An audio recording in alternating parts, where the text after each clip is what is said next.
the Prix de Rome was a composition prize, and it was very hard to be accepted into the group that would compete for the prize. He did get into the group in 1914, and unfortunately, and it was a 6 or 8 week program where you had to compose and have your pieces adjudicated. But he got ill in the middle of the competition and had to drop out, which was most unfortunate because he was a young man and that did a lot for your reputation if you won a Prix de Rome. So he was out of that. He was age 22 when that happened.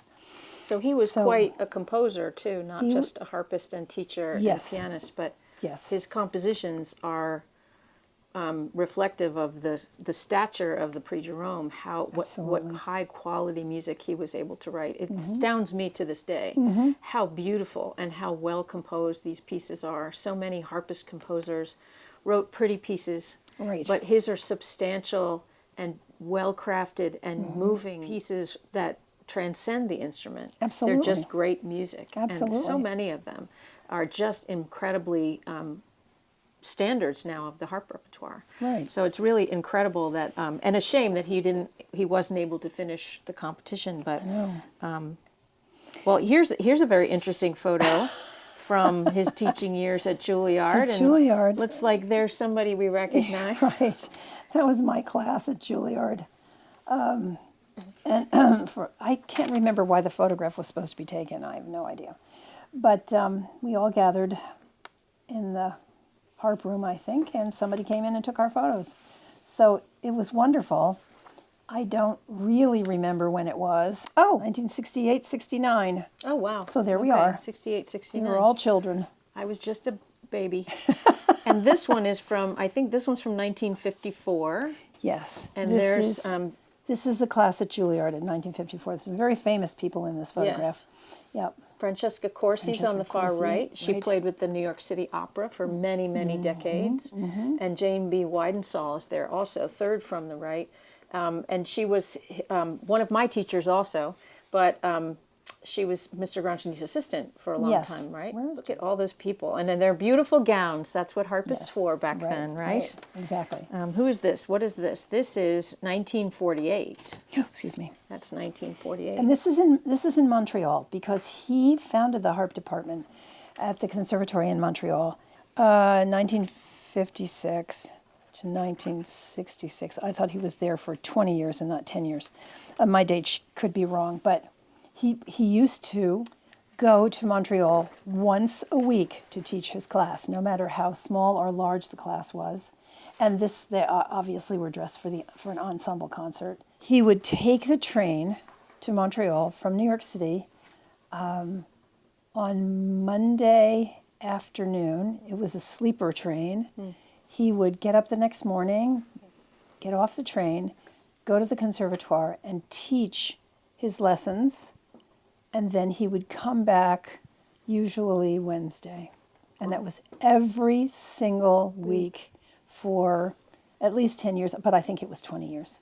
I think my dates are wrong. Yeah, it was really something. This is another photo of one of Grandjany's exceptional students, Lucien Thompson. He was so influential in the Harp Society, and he wrote books for young harpists, and he was one of the ones that did that video with Mr. Grandjany towards the end of his life. Yes, right? Yes, absolutely. They got him on video playing and talking about his teaching. It's amazing to watch that video. Yes, it is. And Lucien did a lot for education in the American Harp Society. He founded the educational auditions. Music education auditions. He just wanted to have young people have good teaching. Yeah. And so he was a very influential. I remember meeting him when I was in graduate school at Manhattan School with Sarah Bullen, who was another of Mr. Grandjany's students. And he was still going strong. This is another photo of Mr. Grandjany's student, Jeannie Meyer. And Jeannie played at Radio City for decades. Radio City Music Hall in New York City. She played for the Rockettes. She played for all the shows at Radio City for a very, very long time. And I've heard wonderful stories about her commitment to playing and it was a full-time job back then. Yeah. When she had that job, it was 50 weeks a year, and Gee. they had things going on all the time. And I've played at Radio City since, and sadly it's just an 11-week job now playing the Rockettes. But Jeannie was very committed and a beautiful harpist from what I hear from all of her friends. Oh, here's another one of Francesca Corsi. Oh, yes. Who I knew. A lovely trio. This is a fun photo. This is Mr. Grandjany. Oh, Mr. Grandjany. And this was in Canada. And one of the harpists is Marie Yosh, and the other is Dorothy Weldon. As a matter of fact, Marie Yosh just died a couple of months ago. Wow. She was quite elderly. But he was very fond of her, and I think Marie is on the left. And so he made sure that the harp was front and center at the conservatoire in Montreal. He was always playing, encouraged the students to play. This one is, wow, that's 1948. Yes. This on is the roof of Juilliard. Right. Look at all those students. Huge class. Huge class. I cannot imagine how he had the stamina to teach all of those people. There are some very famous people in that photograph also. Lucian Thompson is there. The Rosen brothers. Yes, Abe and Meyer. Was there a third one? I can never remember his name. Bobby Maxwell.